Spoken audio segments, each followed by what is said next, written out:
Hello everyone.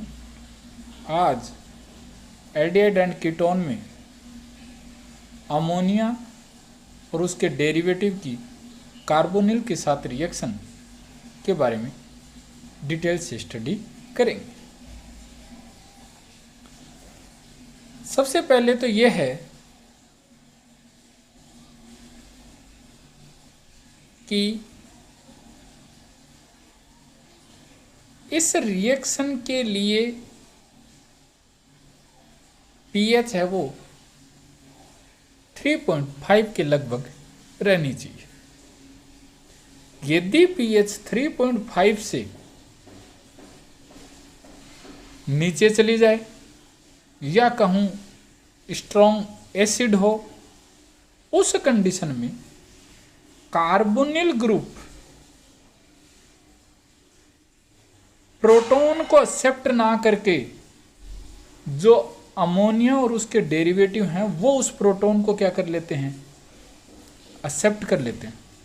उस proton को accept करने के कारण ये एक अमोनियम साल्ट बन जाता है। अमोनियम साल्ट बनने के कारण इसके पास कोई लोन पेयर प्रेजेंट नहीं होता, जिसके कारण ये न्यूक्लियोफाइल के रूप में बिहेव नहीं करता और जिसके कारण ये रिएक्शन नहीं होती। ध्यान रखना इस बात का। अगला कि जब पीएच 3.5 से ज़्यादा हो जाए तो क्या इफेक्ट हो। 3.5 से ज़्यादा का मतलब वो बहुत ही ज़्यादा वीक हो। बहुत ही ज़्यादा वीक होने की कंडीशन में कार्बोनिल का जो ऑक्सीजन एटम है वो इस प्रोटॉन को इजीली एक्सेप्ट नहीं कर पाएगा।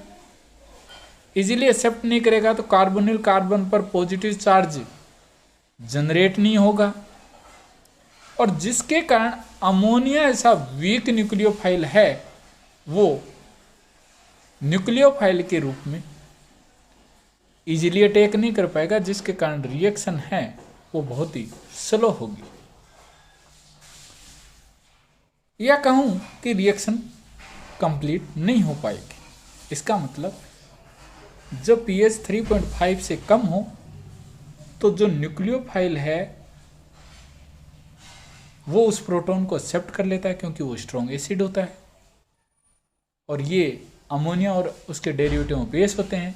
एसिड बेस रिएक्शन से क्या बनता है, सॉल्ट बनता है, जिसके कारण ये न्यूक्लियोफाइल के रूप में बिहेव नहीं कर पाता। दूसरा, जब पीएच 3.5 से ज़्यादा हो तो वो वीक एसिड होगा। वीक एसिड होगा तो वो इजीली अपना प्रोटॉन डोनेट नहीं करेगा। इजीली प्रोटॉन डोनेट नहीं करेगा तो कार्बोनिल कार्बन पर पॉजिटिव चार्ज है वो जनरेट नहीं होगा, जिसके कारण अमोनिया ऐसा वीक न्यूक्लियोफाइल है वो इजीली अटैक नहीं कर पाएगा, जिसके कारण रिएक्शन है वो संपन्न नहीं होगी। आगे इसके अपन मैकेनिज्म के बारे में स्टडी करें कि कार्बोनिल कार्बन, ये मैंने पहले वाले वीडियो में बताया था, कार्बोनिल कार्बन है वो sp2 हाइब्रिडाइज्ड कार्बन है। जब pH 3.5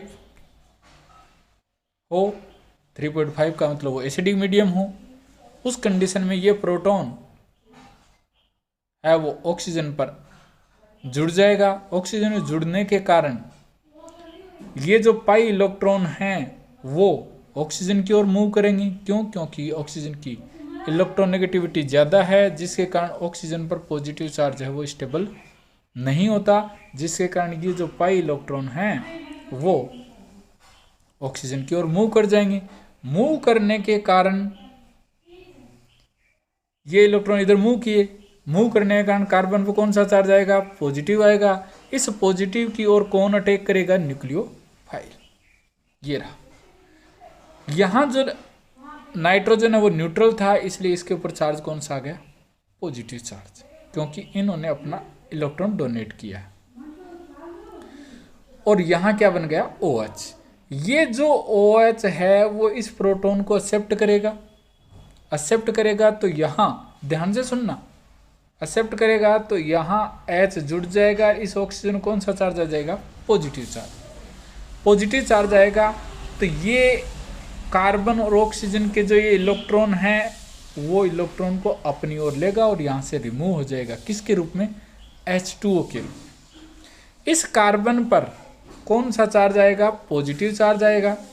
पॉजिटिव चार्ज आएगा तो यहाँ से ये नाइट्रोजन अपना प्रोटॉन डोनेट करेगा और डोनेट करने के पश्चात, ध्यान से सुनना,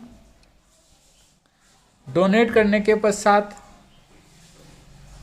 इस नाइट्रोजन पर लोन पेयर होगा, वो लोन पेयर होगा तो वो यहां से कौन सा बॉन्ड बना लेगा, डबल बॉन्ड। तो देख लो, कार्बन डबल बॉन्ड NH और Z का मतलब यहां हाइड्रोजन हो सकता है, OH हो सकता है, NH2 हो सकता है, या और कोई डेरिवेटिव हो सकता है। इसका मतलब इससे जो बना वो इमीन डेरिवेटिव, एमीन नहीं है, इमीन, क्योंकि इन है, इमीन डेरिवेटिव। इसका मतलब sp2 कार्बन से किस में कन्वर्ट होगा, पहले sp3। ये जो रिएक्शन sp3 में जब कन्वर्ट होता है तो वो रिवर्सिबल रिएक्शन है, ध्यान रखना। कौन सी रिएक्शन है, रिवर्सिबल रिएक्शन। और रिवर्सिबल रिएक्शन को ज्यों ही एसिडिक मीडियम में अपन देंगे तो तुरंत क्या होना चाहिए, फास्टली क्या होना चाहिए, डिहाइड्रेशन। डिहाइड्रेशन से इमीन डेरिवेटिव बनेंगे, जैसे मैंने ये दिखाया यहाँ। इसका मतलब ये हो गया एसिडिक मीडियम में डिहाइड्रेशन रिएक्शन हो गई है, या कह दूं कंडेंसेशन रिएक्शन है, संघनन रिएक्शन है। यहाँ H2O निकल गया और ये बना। देखो sp2 से किस में, sp3।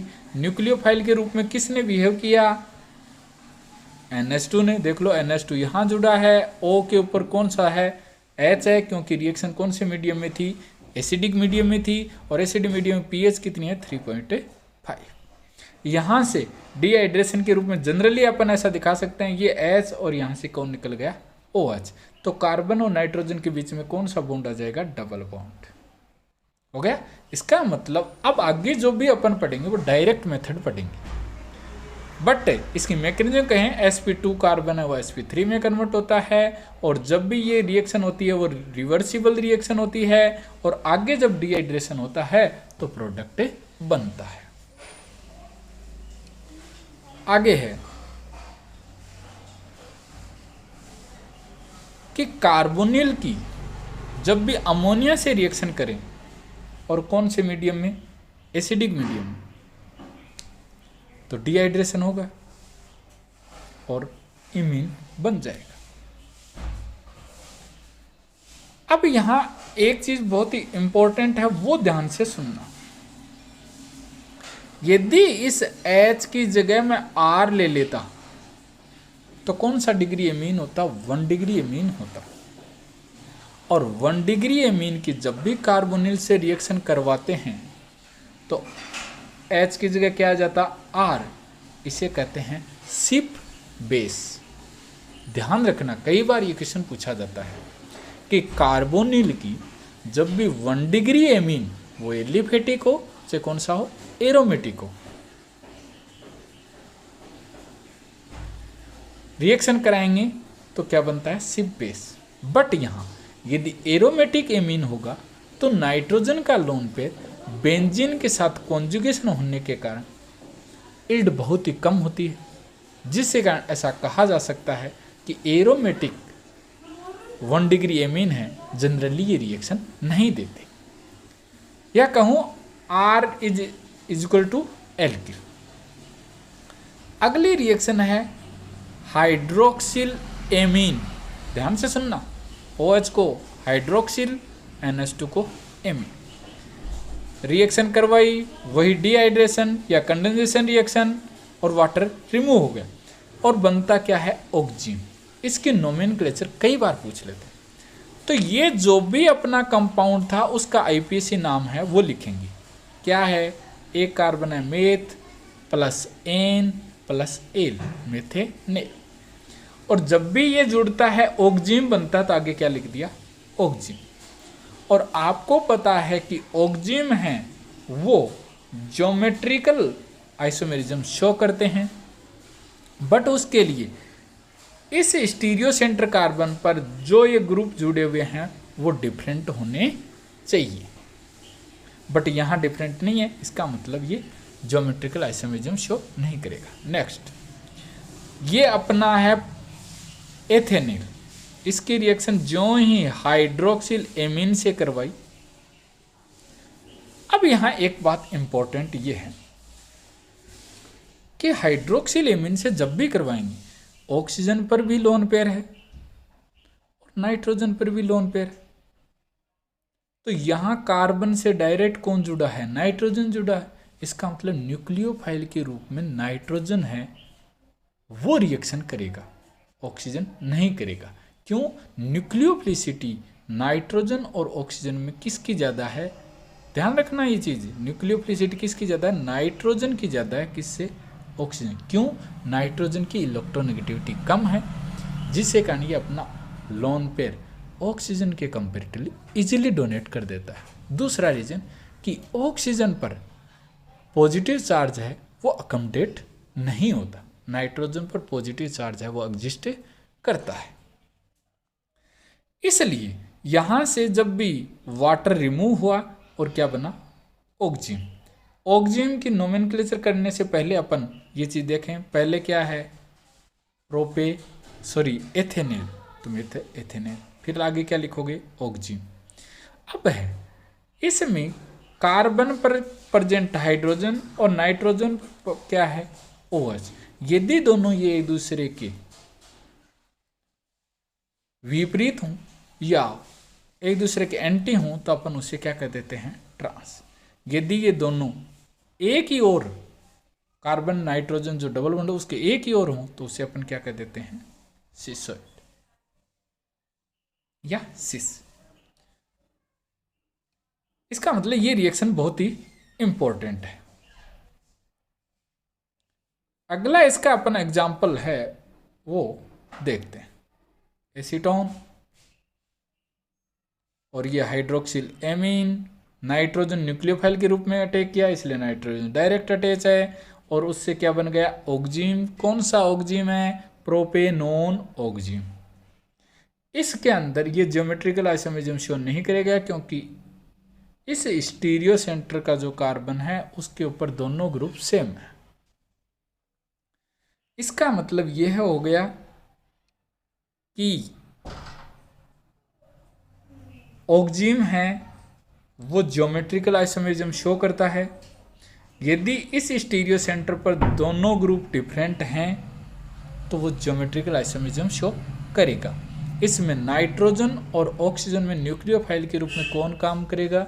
नाइट्रोजन करेगा, क्योंकि उसकी इलेक्ट्रोनेगेटिविटी कम है या उसकी सॉफ्टनेस ज़्यादा है। अगला है रिएक्शन विद हाइड्रोजन, कि इस H की जगह क्या जोड़ दिया मैंने? NH2। यहाँ से क्या निकलेगा? वाटर। वाटर निकला तो हाइड्रोजीन, ये क्या था? हाइड्रोजीन। इन हटा करके क्या लगा दिया? ऑन। ये चीज ध्यान रखना, क्या लगाए? इन को हटा करके क्या लगा देंगे? ऑन। इसका आईपीसी नाम मेथेनेल हाइड्रोजोन, इसका आईपीसी नाम क्या है? एथेनेल, और आगे क्या लगा देंगे? हाइड्रोजोन। इन को हटा करके क्या लगा देंगे? ऑन। रिएक्शन कौन से मीडियम में? एसिडिक मीडियम में। पीएच कितनी? 3.5, और इसमें यहाँ से वाटर रिमूव हो जाएगा और क्या बन जाएगा? एथेनेल हाइड्रोजन। यदि अपन एसीटोन यूज में लिया है तो हाइड्रोजीन की रिएक्शन एसिडिक मीडियम में करवाएंगे तो डिहाइड्रेशन होगा और क्या बनेगा? प्रोपेनोन हाइड्रोजन, क्योंकि ये प्रोपेनोन है। Next, reaction with phenyl hydrogen. देखो यहाँ एक हाइड्रोजन जो हाइड्रोजन का था NH2, इसके एक हाइड्रोजन की जगह क्या जुड़ गया? बेंजीन। उसको सब्स्टिट्यूट के रूप में फेनिल कहते हैं, तो नाम क्या रख दूं? Phenyl hydrogen. एसिडिक मीडियम जब भी रिएक्शन करेंगे यहाँ वाटर निकलेगा और बताओ फेनिल हाइड्रोजन इन हटा करके क्या कह दोगे, ऑन। तो आईपीसी नाम इसका क्या था, एथेनेल फेनिल हाइड्रोजन। अगला है वो बहुत ही इंपॉर्टेंट है, ध्यान से सुनना। ब्रेडी रिएजेंट। ब्रेडी रिएजेंट का मतलब 2,4-DNP। 2,4 का मतलब है ये 1 है, ये 2 कार्बन है, ये 3 है, ये 4 है, ये 5 है, ये 6 है। तो 2 और 4 के ऊपर NO2 ग्रुप जुड़ा है। तो 2, 4 कितने हैं, 2, तो डाई नाइट्रो, फिर बोलो पी का मतलब फेनिल हाइड्रोजन।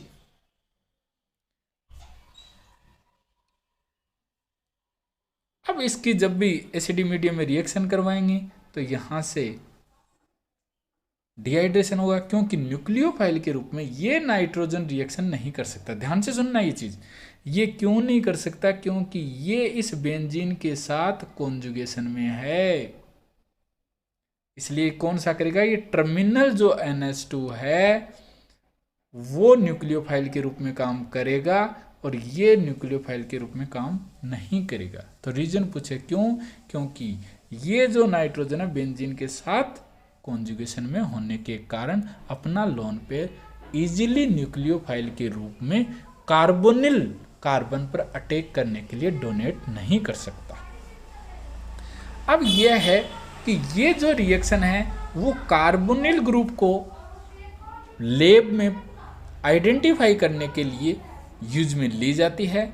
जब भी आपने कार्बोनिल का सॉल्यूशन लेंगे किसके अंदर, टेस्ट ट्यूब में, उसमें 2-4 ड्रॉप आप किसकी मिलाएंगे, फेनिल हाइड्रोजन की, तो उसका कलर येलो आए या ऑरेंज आए या रेड पीपीटी आए, तो इसका मतलब उस जो भी आपको सॉल्यूशन दिया है उसमें कार्बोनिल ग्रुप प्रेजेंट है।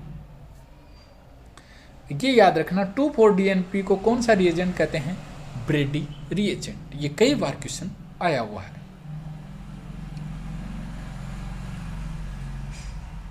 नेक्स्ट एग्जांपल ध्यान से सुनो। यहां से वाटर रिमूव हुआ और ये बन गया। देखो इसका आईपीसी नाम प्रोपेनो, इसका क्या था 2,4-डाई नाइट्रोफेनिल हाइड्रोजन इन हटा कर क्या करना है, ऑन। प्रोपेनो 2,4-डाई नाइट्रोफेनिल हाइड्रोजन। नेक्स्ट है रिएक्शन विद सेमी कार्बेजाइड। बहुत ही इंपॉर्टेंट कि इसमें यह है कि ये NH2 है और ये भी NH2 है, 2 NH2 हैं।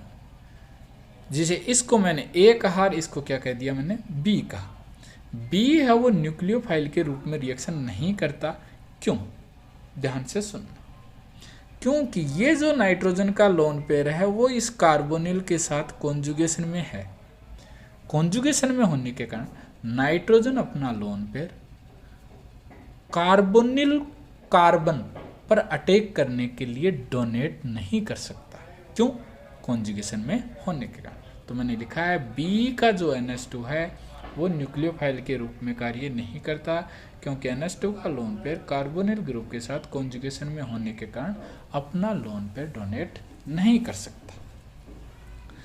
अगला है, तो फिर A कैसे कर सकते, क्योंकि A का जो लोन पेयर है वो इस कार्बोनिल के साथ कॉन्जुगेशन में नहीं है, क्योंकि ये इलेक्ट्रॉन इधर आएंगे तो यहाँ से ये बॉन्ड ब्रेक होगा और रेजोनेंस में कोई भी बॉन्ड या कहूँ सिग्मा बॉन्ड कभी भी ब्रेक नहीं होता। आगे चीज समझे, तो इसका मतलब इस नाइट्रोजन NH2 का लोन पेयर कार्बोनिल के साथ कॉन्जुगेशन में नहीं है, जिसके कारण ये अपना लोन पेयर इजीली डोनेट करेगा किसको, कार्बोनिल कार्बन को, जिसके कारण ये न्यूक्लियोफाइल के रूप में कार्य करेगा। NH2 का लोन पेयर के साथ कॉन्जुगेशन में नहीं होने के कारण न्यूक्लियोफाइल के रूप में अपना लोन पेयर डोनेट कर देगा। तो एग्जाम्पल दिए हैं, इसको कहते हैं सेमी कार्बेजाइड। तो लास्ट में आइड को हटा करके क्या करना है बोलो, ऑन। वहां अपना हाइड्रोजन था, इनको हटा करके क्या किया था, ऑन। तो सेमी कार्बेजाइड है, आइड को हटा करके IDE को हटा करके ऑन करना। इसका आईपीसी नाम एथेनेल सेमी कार्बेजोन। आगे चीज समझे। अब इसमें ये न्यूक्लियोफाइल के रूप में कार्य करेगा, ये नहीं करेगा। ध्यान से सुनना ये चीज। अगला, इसमें ये न्यूक्लियोफाइल के रूप में कार्य करेगा, इसका आईपीसी नाम प्रोपेनॉन और क्या कह दोगे सेमी कार्बेजोन। ये मैंने कुछ क्वेश्चन दिए हैं, ध्यान से सुनना। तो यहाँ NH2OH हाइड्रोक्सिल जो एमीन है, उस हाइड्रोक्सिल एमीन में न्यूक्लियोफाइल के रूप में कौन अटैक करेगा, नाइट्रोजन। तो ये जो प्रोटॉन रिमूव होंगे हाइड्रोजन H2O के रूप में किसके होंगे, NH2 के। तो यहाँ क्या जुड़ जाएगा, NOH ऑक्सीजन बन जाएगा, जो कि ज्योमेट्रिकल आइसोमेरिज्म शो नहीं करता क्योंकि ये दोनों कार्बन सेम हैं। अगला, ये मैंने बताया था, ये कौन सी degree amine, 1 degree amine. 1 degree amine carbonyl से जब भी रिएक्शन करेगी तो कौन सा बेस बनेगा, सिप बेस। ये याद रखना, 1 डिग्री एमीन होना चाहिए, वही कौन सा, एलिफेटिक। एरोमेटिक एमीन में नाइट्रोजन का लोन पेयर कॉन्जुगेशन में होने के कारण न्यूक्लियोफाइल के रूप में इजीली अपना लोन पेयर डोनेट नहीं करता। तो बताओ ये का ये, यहाँ से क्या निकलेगा, NH2O, और न्यूक्लियोफाइल के रूप में कौन अटैक करेगा, नाइट्रोजन, क्योंकि नाइट्रोजन के पास लोन पेयर है। न्यूक्लियोफाइल के लिए कंडीशन क्या है, या तो लोन पेयर होना चाहिए या उसके पास नेगेटिव चार्ज होना चाहिए। नेगेटिव चार्ज का मतलब भी लोन पेयर होता है। अगला, इसके अंदर ये सबसे इंपॉर्टेंट है कि इसमें क्या यहाँ से H2O निकल जाएगा, नहीं, क्योंकि नाइट्रोजन का लोन पेयर इसके कार्बोनिल के साथ कॉन्जुगेशन में है। तो इसलिए यहाँ से ना रिमूव होकर के जो ये H2O होगा वो यहाँ से रिमूव होगा। इसका मतलब इस कार्बन पर कौन जुड़ेगा, N है, वो डबल बॉन्ड के रूप में जुड़ेगा। इसका मतलब C डबल बॉन्ड N, फिर NH, फिर C डबल बॉन्ड NH। इसका मतलब ये बनेगा RCH डबल बॉन्ड CH, फिर डबल बॉन्ड NH, फिर क्या है C डबल बॉन्ड O, और क्या है NH2। ध्यान रखना ये चीज। अगला, यहाँ से वाटर निकल जाएगा, न्यूक्लियोफाइल के रूप में ये कार्य करेगा, ये नहीं करेगा। क्यों नहीं करेगा, क्योंकि नाइट्रोजन का लोन पेयर बेंजीन के साथ कॉन्जुगेशन में है। और ये मीडियम कौन सा लेंगे, एसिडिक। पीएच कितनी होनी चाहिए, 3.5, ना तो उससे ज़्यादा होनी चाहिए ना ही उससे कम, अर्थात पीएच को 3.5 पे अपन मेंटेन रखेंगे। यदि 3.5 पे मेंटेन रखेंगे तो इससे इमीन डेरिवेटिव है वो आसानी से बनेंगे, अन्यथा इमीन डेरिवेटिव बनने की पॉसिबिलिटी क्या हो जाएगी, कम हो जाएगी। इस वीडियो में कोई भी आपको चीज़ समझ नहीं है तो आप मुझसे पूछ सकते हो। थैंक्स।